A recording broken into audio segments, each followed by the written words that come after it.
एक नई वीडियो के साथ आज मैं फिर हाजिर हूँ, आपका होस्ट और दोस्त विक्रांत जोशी। आपको स्वागत करता हूँ मेरे वी मास्टर में, जिसमें हम लेके आते हैं वर्ल्ड अफेयर्स और डिफेंस की दिन भर की टॉप खबरें। तो चलिए जान लेते हैं। अपनी सबसे पहली खबर की बात करेंगे तो ब्रह्मोस एरोस्पेस की तरफ से निकलकर सामने आ रही है। आपको बताया कि BrahMos aerospace generally BrahMos missile बनाता है, जो कि एक सुपरसोनिक मिसाइल है और वर्ल्ड फेमस मिसाइल है।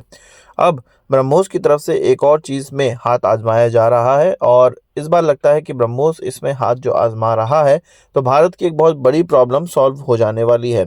वो है हमारे कावेरी इंजन की और उसके थ्रस्ट की प्रॉब्लम। असल में आपको पता है कि हमारे पास जो कावेरी एक्चुअल में डेवलप हुआ है, जो सही डेवलप हुआ है, वो ड्राई कावेरी डेवलप हुआ है, जबकि इसके आफ्टर बर्नर के साथ अगर इसको इस्तेमाल किया जाए तो इसका थ्रस्ट लगभग 110 या 109 किलो न्यूटन का हो जाना चाहिए और इतना थ्रस्ट अभी तक हम लोग डेवलप नहीं कर पाए हैं।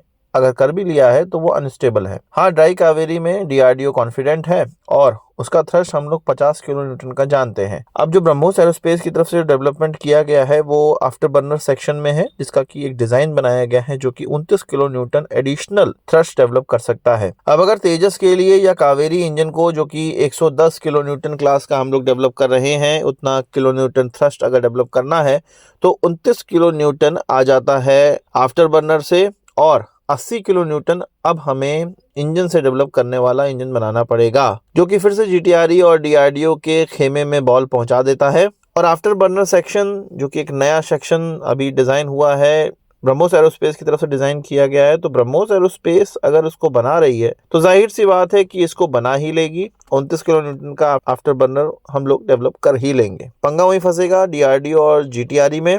अब देखते हैं कि 80 किलो न्यूटन का थ्रस्ट डेवलप करने वाला इंजन ड्राई कावेरी हम लोग कब डेवलप कर पाते हैं। बात करते हैं इंडियन नेवी की। इंडियन नेवी की तरफ से अपने एयरक्राफ्ट कैरियर में एरेस्टर वायर्स इस्तेमाल किए जाते हैं, जो कि एयरक्राफ्ट कैरियर में लैंड करने के काम आते हैं। हम जानते हैं कि जब एयरक्राफ्ट कैरियर पे एयरक्राफ्ट उतरता है तब एरेस्टर वायर की सहायता से इस एयरक्राफ्ट की जो स्पीड है उसको बहुत कम किया जाता है, जिससे कि वो लंबी दूरी तक गति नहीं करता है और एयरक्राफ्ट कैरियर की जो छोटी दूरी है उतने में ही लैंड कर पाता है। अभी तक ये जो एरेस्टर वायर है वो हमारे यहाँ नहीं बन रहे थे, विदेशों से हम लोग खरीदते थे, रशिया से हम लोग खरीदते थे। अब इंडियन नेवी ने ये कहा है कि जीएसडब्ल्यू या टाटा स्टील या जीएसडब्ल्यू स्टील या सेल, आप अपने प्राइवेट पार्टनर को ढूंढिए और एरेस्टर लैंडिंग के लिए जो एरेस्टर वायर है वो डेवलप करिए। इसकी खास बात ये होती है कि ये मजबूत होने के साथ साथ लचीला भी होना चाहिए और इसके लिए अच्छी मेटलर्जी का मेटल होना आवश्यक है,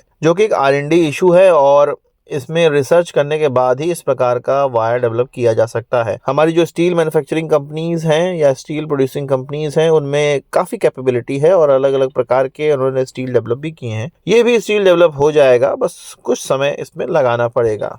बात कर लेते हैं गाइडेड पिनाका रॉकेट्स की, जो कि एक आर्टिलरी रॉकेट्स हैं। इसके लिए वियतनाम के साथ भारत की बात चल रही है। असल में वियतनाम की तरफ से सोवियत समय का BM-21 और BM-14 multi barrel rocket launcher इस्तेमाल किया जाता है और उसको ये रिप्लेस करना है तो एक अत्याधुनिक सामान उसकी जगह लगाया जाना होगा और गाइडेड पिनाका रॉकेट सिस्टम से अत्याधुनिक सामान कोई हो नहीं सकता है। हम जानते हैं कि इस सिस्टम पे फ्रांस की भी नज़र है और फ्रांस भी इसको एवेलुएट कर रहा है, साथ ही साथ अन्य देश भी इसको खरीद चुके हैं। अब वियतनाम के सामने ये प्रोजेक्ट किया जा रहा है और मे भी वियतनाम भी इसको खरीद सकता है। तो आपका इस पर क्या कहना है, कमेंट बॉक्स में जरूर बताइएगा। बात कर लेते हैं TU-160M स्ट्रेटेजिक बॉम्बर की। रशिया, आप जानते हैं कि भारत के सामने इसको रखा है और पहले ये माना जा रहा था कि भारत इस तरह के बॉम्बर में इच्छुक नहीं होगा, पर अभी लेटेस्ट खबर के मुताबिक भारत और भारतीय एयरफोर्स इस बॉम्बर के प्रति इच्छुक है। अभी ये देखना है कि हमारे ये किस काम आ सकता है। इवैल्यूएशन चल रहा है,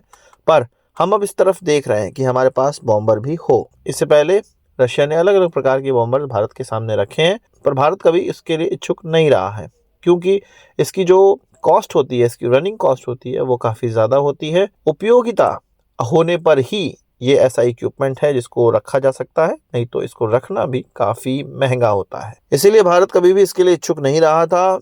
अब चीन को देखते हुए, चीन की जो हरकतें हैं उसके मद्देनज़र हमें इस प्रकार के बॉम्बर रखने की आवश्यकता पड़ सकती है। इंडियन एयरफोर्स ये सोच रही है। आपका क्या सोचना है, कमेंट बॉक्स में हमें बताइए। बात कर लेते हैं म्यांमार से आ रहे एक ऐसे बोट की जो कि ड्रग्स ले जा रहा था और इतनी भारी मात्रा में ड्रग्स उसमें से मिला है, लगभग 5 टन मिथ उसमें से प्राप्त हुआ है। अब ये 5 टन मिथ ये कहा जाता है कि 2.5 बिलियन डॉलर का है। ये इतनी कीमत है कि इससे कि एक एयरक्राफ्ट कैरियर तक बन जाए। और ये पकड़ा गया है म्यांमार से ओरिजिन हुई बोट में और भारतीय सीमा में ये पहुंचा हुआ था।